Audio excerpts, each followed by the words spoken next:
বন্ধু, বিবাহের স্ত্রীর সাজ শুধু তার স্বামীর জন্য, স্ত্রীর সৌন্দর্য শুধু তার স্বামীর জন্য। আমি আজকে বলে যাই বড়রাই কাঞ্চনপুরের মা বোনদেরকে, মা গো, যদি স্বামী বাংলাদেশে কোনো ভিআইপি জব করে, তোমার কাছে নাই, তুমি সাজগোজ করিও না, সুন্দর কোনো জামা পরিও না, যদিও পড়ো তুমি আউটসাইডে যাইও না, কোন পুরুষ তোমার দিকে যেন কোন নজর দিতে না পারে। স্বামী যখন গড়ে আসবে, স্বামী আসার আগে, স্বামীকে রিসিভ করার আগে সুন্দর জামা পরো, সুন্দর শাড়ি পরো, সুন্দর করে সেজে গোজে। ক্লান্ত স্বামী যেন তোমার চেহারা দেখে তার হৃদয় প্রশান্ত হয়ে যায়। এটা হলো ইসলামের বিধান। এটা কি? তুমি অন্যকে দেখানোর জন্য সাজগোজ করিও না। স্বামীটা বড় পরিশ্রম করে এসেছে, পুরো একটা মাস বেতন পেয়েছে, মাকে খুশি করবে, সন্তানকে খুশি করবে, ছোট্ট ভাই বোনকে খুশি করবে, বিবির জন্য রয়েছে স্পেশাল কোনো গিফট।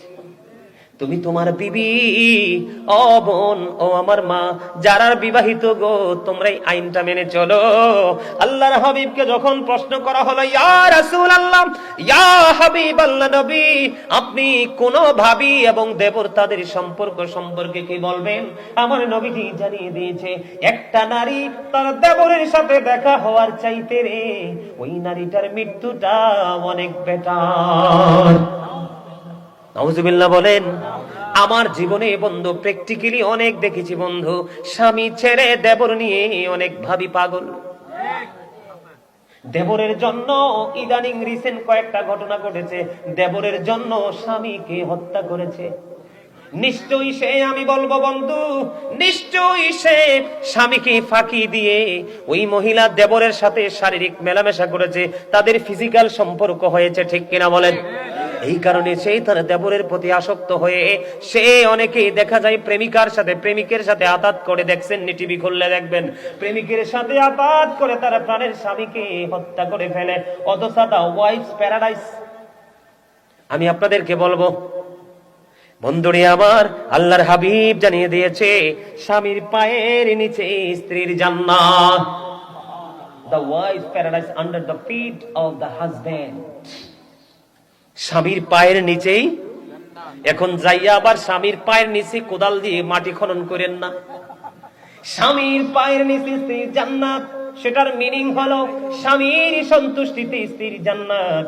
কোন স্বামীর আগে যদি কোনো বিবি মারা যায় রে, ওই বিবির কবরের পাশে দাঁড়াইয়া যদি কোনো স্বামীর চোখ দিয়ে কয়েকটা ফোঁটা পানি ফালায়, আর যদি আল্লাহর দরবারে দুটো হাত তুলে বলে, মালিক, মালিক, আমার এই বিবিটা ছিল পৃথিবীর শ্রেষ্ঠ বিবি, আজকে আমাকে একা রেখে চলে গেছে, তোমার হাতে তুলে দিলাম, তা কি তুমি জান্নাত বরাদ্দ দাও?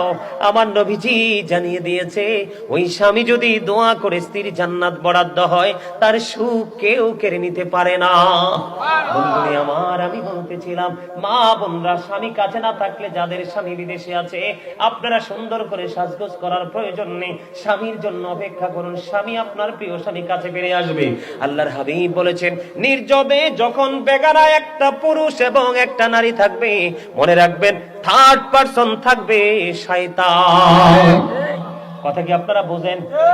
শুধু বেগানা নারী পুরুষ না, কোন ফুটফুটে সুন্দর বালক যদি তোমার ঘরে আল্লাহ পাঠায়, আল্লাহ রাসূল জানিয়ে দিয়েছে, এই ফুটফুটে বালকটাকেও তুমি তোমার হেফাজতে রাখো, তোমার রেঞ্জের বাইরে দিতে দিও না। যদি রেঞ্জের বাইরে যায়, সেও বলৎকারের শিকার হতে পারে। এই জন্য বন্ধু, তোমাদের সম্পর্ক রাখতে হবে কার সাথে? পৃথিবীতে মেম্বার, চেয়ারম্যান, এসপি, ডিসি, যতই আপনার প্রয়োজন সবার সাথে প্রেম রাখেন, এর ফাঁকে আপনি প্রেম রাখবেন একজন হক্কানি আলেমের সাথে, ঠিক কিনা বলেন?